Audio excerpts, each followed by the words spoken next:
BNP ক্ষমতায় যাওয়ার জন্য নয়, নির্ভয়ে ভোট দেওয়ার অধিকার প্রতিষ্ঠার জন্য আন্দোলন করে যাচ্ছে বলে জানিয়েছেন দলটির চেয়ারপারসনের উপদেষ্টা জয়নাল আবেদিন ফারুক। প্রেস ক্লাবে ফার্মেসি অ্যাসোসিয়েশন আয়োজিত এক অনুষ্ঠানে এই কথা জানান তিনি। কোনোভাবেই যেন নির্বাচন বিলম্বিত না হয় সে ব্যাপারে দেশের সবাইকে ঐক্যবদ্ধ থাকার আহ্বান জানিয়ে তিনি আরও জানান, প্রধান উপদেষ্টা আশপাশের মানুষই নির্বাচন বিলম্ব করার ছক কষছে। মোশাররফ তালুকদারের ক্যামেরায় কাউসার আহমেদের রিপোর্টে বিস্তারিত।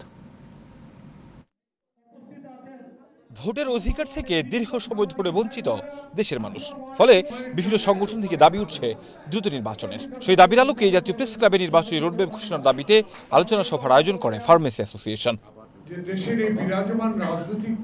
অনুষ্ঠানের প্রধান অতিথির বক্তব্যে বিএনপি চেয়ারপারসনের উপদেষ্টা জয়নাল আবেদিন ফারুক বলেন, ক্ষমতায় যেতে নয়, মানুষের অধিকার আদায়ের জন্যই বিগত বছরগুলোতে হত্যা, নির্যাতন, জেল জুলুমের শিকার হয়েছেন বিএনপি নেতারা।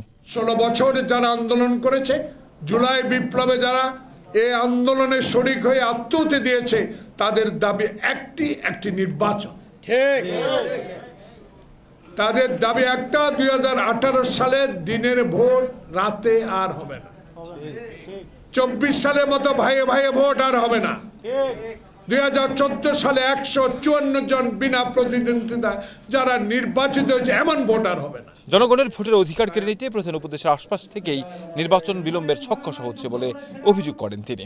কারা আপনার আশেপাশে বসে গুনগুন করে আওয়ামী প্রেতাত্ত্বদের দ্বারা আমার নির্বাচন বিলম্বিত করার হীন প্রচেষ্টা লিপ্ত, তাদের বিরুদ্ধে আগে ব্যবস্থা গ্রহণ আপনাকে।